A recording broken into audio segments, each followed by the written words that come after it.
Verde heads to the FIFA World Cup next year for the first time.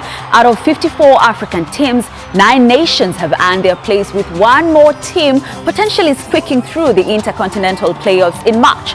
We look at the teams representing the continent on football's largest stage.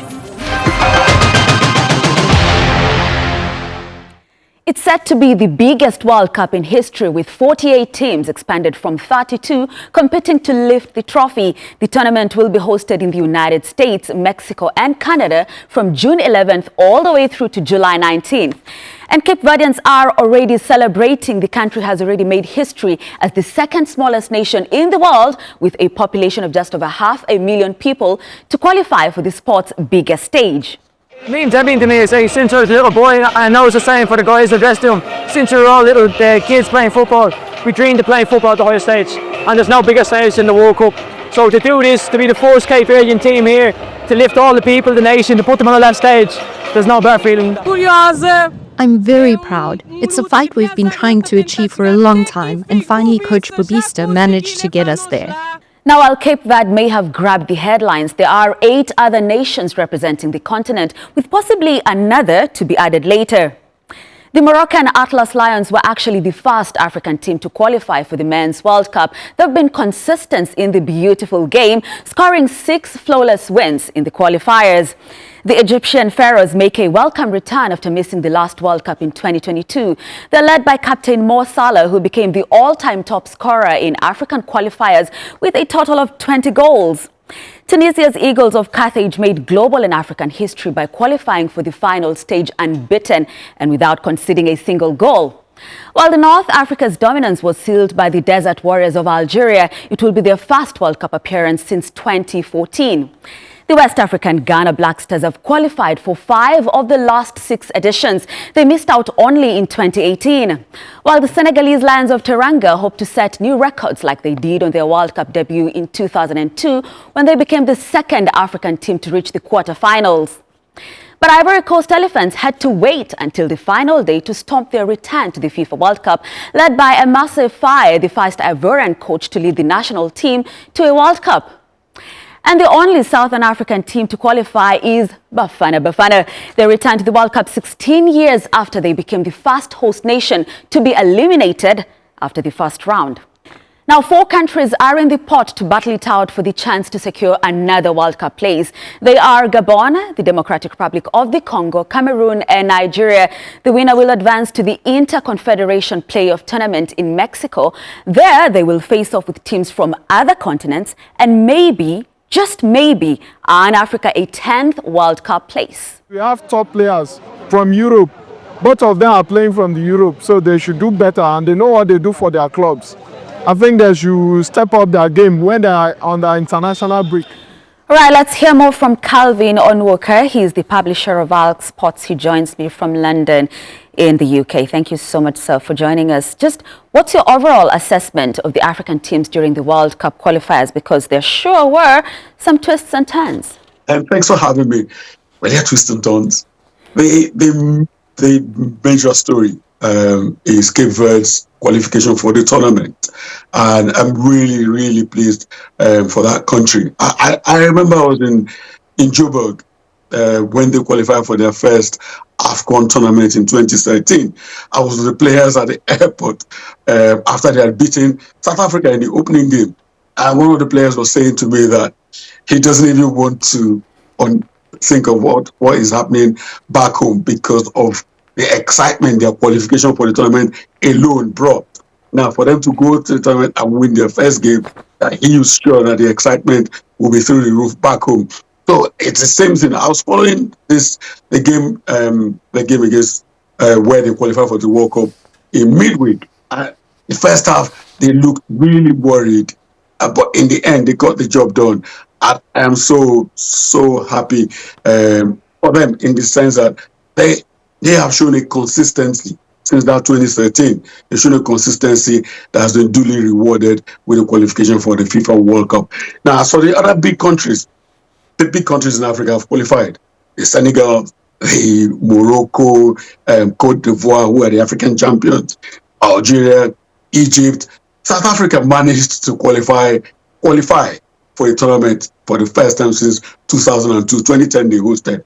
So yeah, the big teams qualified as expected. The only really big country that has probably let the bookies down is probably Nigeria, who are to make do with the playoff spot. We've got the CAF. They've got a good representative going into this World Cup. Absolutely. And let's talk about Nigeria, because you brought it up. Because, I mean, it's one of the football giants we have, Nigeria and Cameroon, but they have failed to qualify yet. I mean, I know there's the intercontinental playoff next year. But what team do you actually think they will get to fight out for the 10th spot, and why? And just what happened? Both countries, that's Cameroon and Nigeria, they've had this problem with maladministration, disorganization with their federations. Samuel Eto'o has not, Samuel Eto'o's Fecafoot have not shown the quality that is expected of somebody with his football experience. The Nigerian Football Federation, on the other hand, have continued how they've always been. Nigeria used 4 coaches to prosecute these qualifiers. I can't think of any country has done that in recent memory. So that is why these two countries are now having to go through the playoffs to stand a chance of making it to the World Cup. So yeah, they failed to plan, and that is why they are in this situation. It's not a surprise when you study or when you follow how the federations of both Cameroon and Nigeria have been in the last 24 months. Yes, so that's why it's not really a surprise. It's not so much about the quality of the players available. It's just been those little things that happen at the back end have not worked properly. Absolutely. And you said it by mentioning Samuel Eto'o, and you reminded me of one reaction we got from a football fan in Nigeria who appeared to lay blame, if I would put it like that, on some of these professional footballers or international footballers, because he was saying, and I'm going to read it here, I mean, that he was saying that they should do better for their home teams because they appear to score more on the outside, but it's not commensurate to what we're seeing on the African pitch. What do you think about that? What do you make of that? I disagree with the spirit of what he is saying. Professional footballers don't pick and choose how they play on the pitch. Once they get on the pitch, they are professionals and they will give their all. It is like, again, with the Nigerian situation, the first few qualifiers, a lot of the players were not available for the then coaches. But since they've been available, they've given their best. As far as I'm concerned, watching them on the pitch, they've given their best. And we have to also understand that playing in Africa is very different from playing in Europe. Officiating is different. The pitches are different. The pressure is different. So I don't really believe that these players pick and choose when to deliver their all. Yeah, I don't agree with that. And you said playing in Africa, and again, let's talk about that, because I'm aware some countries, like there was a match that was going to be played in Somalia, but it didn't happen because it didn't have a pitch that's, up to par with the CAF standards, right? So let's talk about the infrastructure. What's lacking? What is this about playing in Africa, like you said it, sir? Where do we start? Start anywhere you like. The truth of the matter is that infrastructurally, a lot of sub-Saharan Africa, we are nowhere on the level that our players experience when they're playing in Europe and sometimes even in some South American countries. We need to understand and accept that. Nigeria played a game, I think it was against Zimbabwe, on a pitch in Polokwane, South Africa. It was a dreadful pitch. And Nigeria lost a player, I think it was Olaino, who has not played since that game. He only played two minutes of that game, and he just got an injury and hasn't played since. And a lot of European clubs used to get worried whenever their players go to play in Africa, because they really worry about the surface that they're going to play on. That is one. The other thing is there is this thing African countries use. They try to make life difficult for visiting teams in terms of accommodation, in terms of using probably the worst pitches available. It's, for me, I see it as normal. It's all right. It's all part of the game. So yeah, we have infrastructure deficits. That's a fact. Our economies are not at the level of we have in Europe. Plus, transport in Africa is truly difficult. Going across countries makes it really hard, and countries will have to, a lot of times, have to use chartered flights to be able to get there and come out quickly. So yeah, it is difficult playing in Africa, especially for players who are based in Europe. Right. Now, let's compare the performance of teams that played, teams from North Africa and teams in East Africa, because we do not have any East African team that qualified for the World Cup. I mean, we've seen those in North Africa dominate. We're talking about Morocco, Egypt, Tunisia, Algeria, and we see this almost all the time. But there is no one from East Africa, even my own home country, Kenya. I mean, what is North Africa getting right? And what can East Africa, for instance, learn from it? Your home country, East Africa, they go to every year, every 2 years, they go to World Athletics Championships and they come with gold medals, don't they? There you go. So you see, there are some countries are stronger in sports, in different sports. So if I was an East African, I wouldn't mind too much, because there's some disciplines that we are stronger and more powerful than the North African countries. I think that is really what it is. It's interest. There are probably more Kenyans are looking forward to running at the World Athletics, winning marathons across the world. Oh yes, we dominate on that. We do.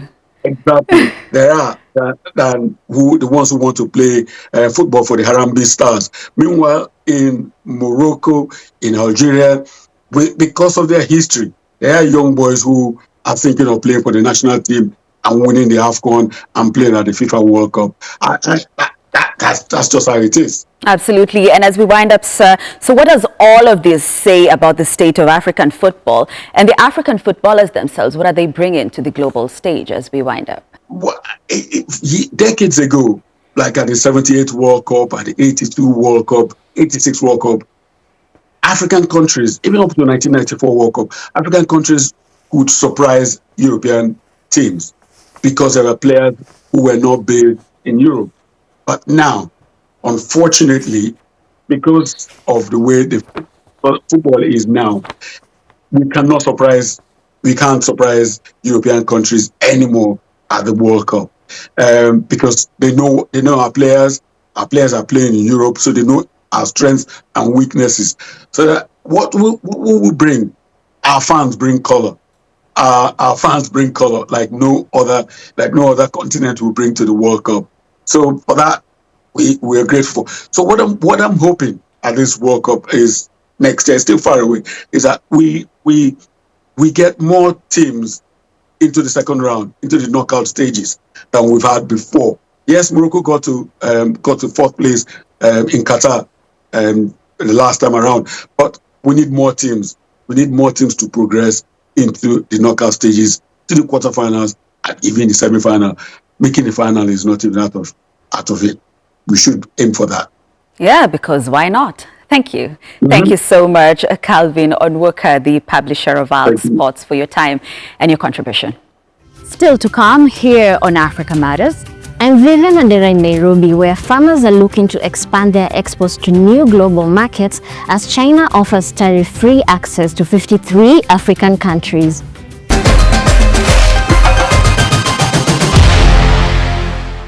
To Kenya now, which is mourning the death of veteran opposition leader Raila Odinga.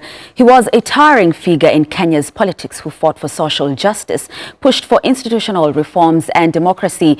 Brenda Zeda-Radido looks back at the political career of a man whose name evoked both admiration and controversy in equal measure.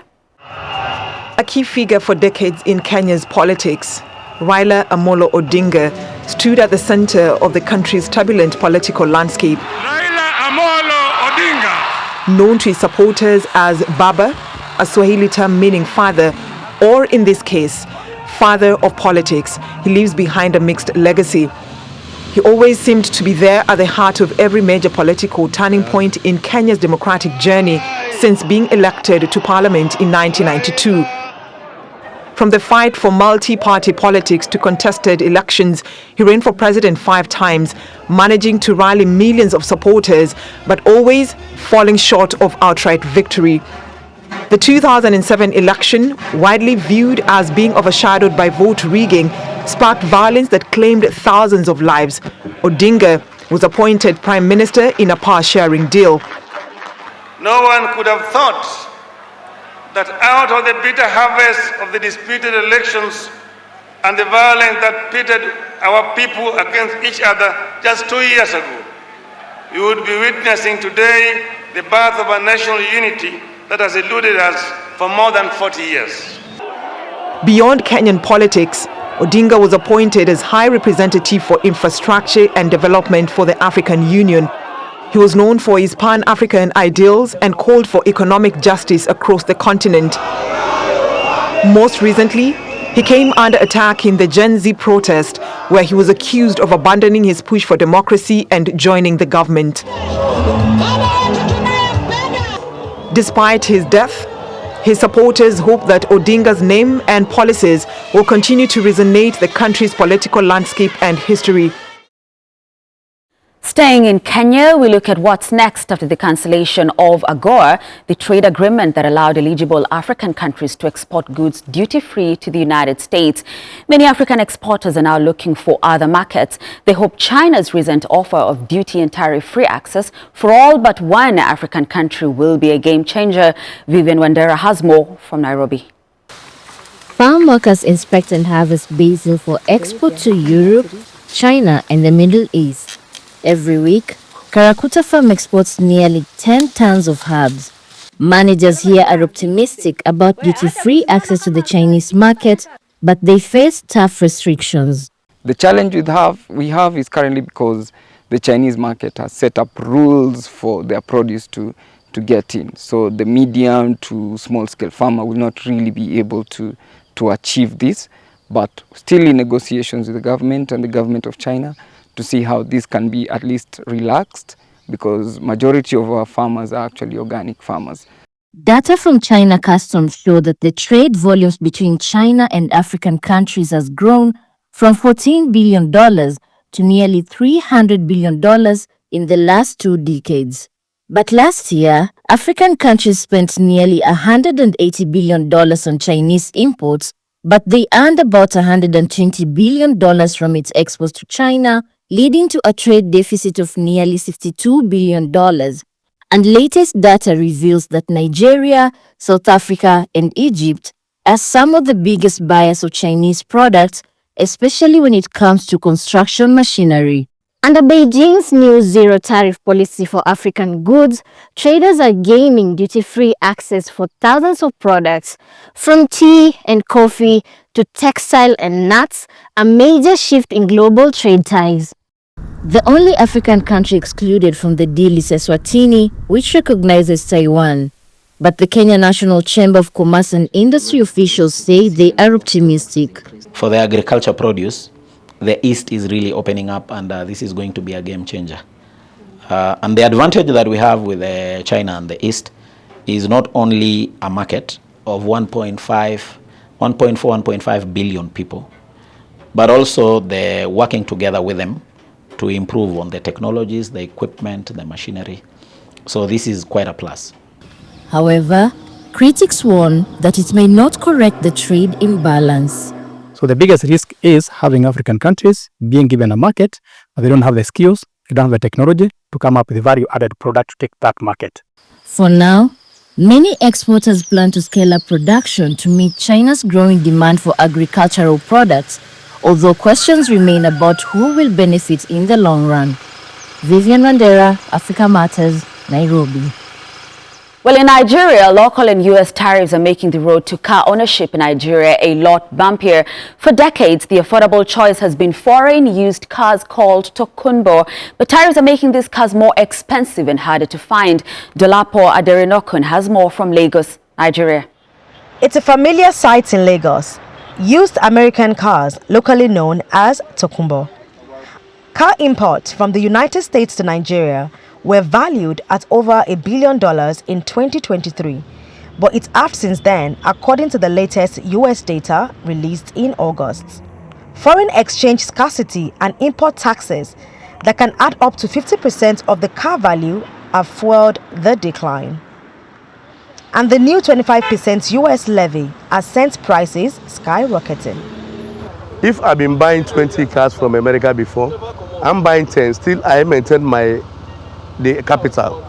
If my capital is 100 million to buy 10 cars or 20 cars, now I still maintain the capital with the 5 cars. You understand? So it's really not my problem. My problem is the end users.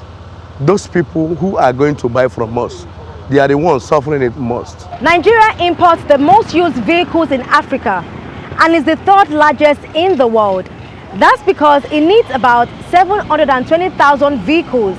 Yet, local manufacturers produce only 14,000 every year, according to government estimates. Higher US tariffs have triggered a ripple effect, driving up prices on everything from salvaged vehicles at auctions to the wholesale market. A decline in purchasing power, not from the final consumer, also from the importers. Why we are seeing that, and we're seeing some of them exiting the business because of their inability to continue to import on the back of increase in cost. Akin Alaka needs an affordable car for his family, but tariffs are making his search for a Tokunbo unpredictable. I've been trying to get a new car for the past 4 to 5 months, I'd actually saved up until that time, and they told me the car was 4.5 million. But all of a sudden, when I went back to the car lot to check the car that I wanted to buy, I discovered that the price has gone up significantly. As a matter of fact, the car is now 12.5 million. And for someone, who is earning salary, that is simply prohibitive. Industry experts say that car dealers may shift to other markets that offer more competitive prices for them and their customers. Dolapo Aderinokun, Africa Matters, Lagos, Nigeria.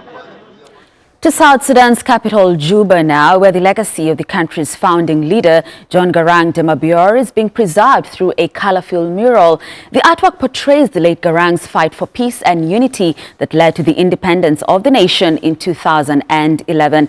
Mikhail Malik brings us that story. These artists from Baobab Art Center are working on a mural of the late South Sudanese first vice president, John Garang de Mabior. Overseeing the mural is his wife, Rebecca Nyanding Garang, who hopes his legacy will inspire others. They expect from people who came out from oppression, people who have suffered for many years. And they themselves, they were not valued. So anything around, they don't see any value of anything. They don't value anything. Now when John Garang came to wake them up so that they know their rights, not only in South Sudan, but all over Sudan. Symbols like the flag of Garang's political party, cows and river reeds are painted alongside his mural, blend his memory with national heritage.